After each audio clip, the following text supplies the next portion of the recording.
Welcome to Tom's Messiaen vlog, episode 4. Not from the organ bench today, but from the dining table. And why is that? Well, I want to make a bit of a point.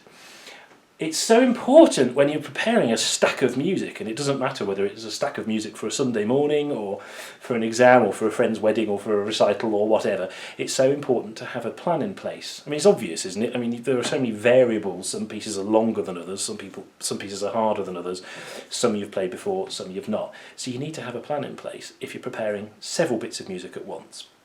And so, before Christmas, I came up with a plan for learning the Livre de Saint-Sacrement, knowing that this performance was in prospect for November this year, and knowing that it was a big job, I came up with a plan.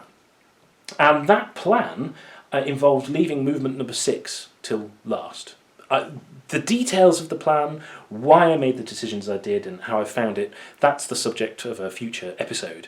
What I wanted to do in this particular video was to open movement 6 for the first time and just give some thought to how I might go about learning it. And I thought I'd do that sort of live to camera, if you see what I mean, and to make the point that this is something that's well worth doing in the comfort of an armchair, at a desk, on the bus, wherever, but not at the organ.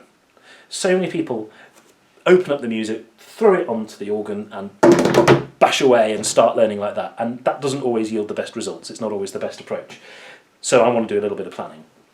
So I'm going to open movement 6, and honestly, other than flicking through it when I came up with my overarching plan for the whole piece, I haven't really looked at it in any detail, except other than making the decision to leave it till last for various reasons. So I've opened it up, and you know what, it would help to actually know what he's going on about. So the first thing I want to say, movement 6, the title in English would be Manna and the Bread of Life. Manna from heaven, that is God feeding the Israelites miraculously at the time of the Exodus when they're in the wilderness. And the bread of life, that's I am the bread of life, that's a quotation from Jesus. And actually Messiaen gives you the quotation here on the page. It's John chapter 6 verse 51.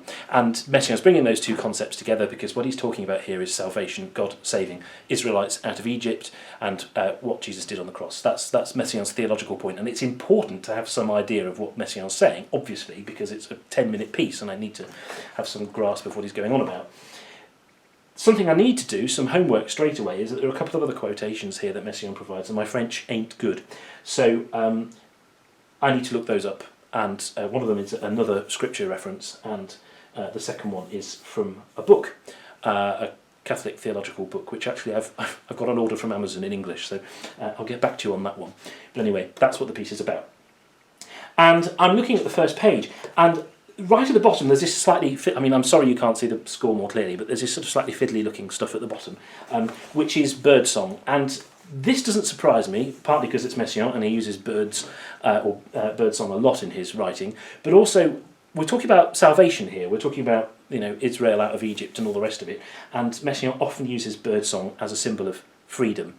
And so I'm not surprised to find some birdsong. It looks a little bit fiddly, but there's not much of it. So the first thing I'm going to do is see if there's any other instances of fiddly birdsong, and indeed there is at the top of the third page.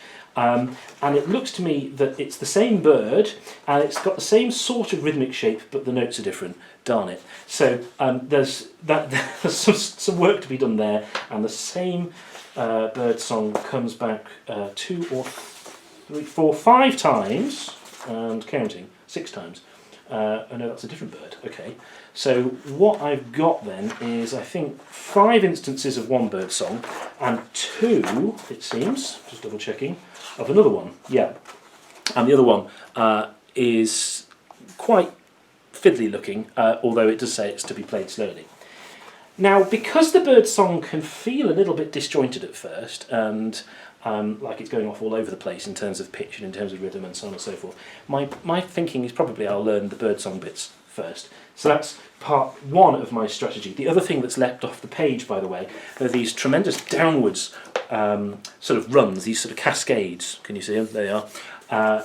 I've seen them in a couple of places, so I just want to have a look at them, because that's probably something I need to be aware of. Yes, it happens, I think, twice. And one of them is longer than the other, but seems to use some of the same notes. Yay! And also very helpfully, Messiaen's provided fingering, so I don't have to worry about that. So I think that's part 1 and part 2 of my approach. The bird song, I'm going to go in first with that, and these cascades, probably learn them separate hands, and then start to put them together. The only other thing that alarmed me slightly were these big stabbing chords on the first page.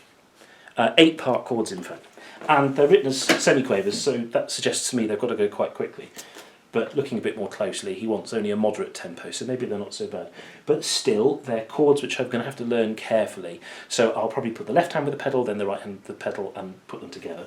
So it happens there, and it happens again on the second page, but it looks to me like he uses the same pitches, like the chords are the same. But the second time it comes around, it repeats itself, or maybe goes off in a slightly different direction. Yes, he extends the series of chords there. Okay, so there's some extra notes to learn there, but there's some repetition, which is nice. And I don't think that idea comes... Oh no, that idea does come back again. It comes back a third time, and the same goes. It repeats itself to some extent, but again he extends. Often Messiaen does that. He repeats ideas, but adds additional repetitions on top of that, so develops the idea, so new pitches, new shapes, but yeah, you know what I'm saying. I think that's my plan. I think I'm going to do the bird song first, and then those cascades, and also I want to get my head around those big thick chords. The rest of the piece, at this quick first glance, looks all right really. There are quite substantial sections where I'm just holding down harmonies with the left hand and pedal and playing a melody over the top. That's quite straightforward, although obviously I need to get it right. There's nothing else that leaps off the page as being especially difficult. So there's my plan. Very, very quickly, in the context of a, oh dear, nearly 7-minute video, sorry about that. Let's go away and see how I get on, and I'll report back at some point in the future.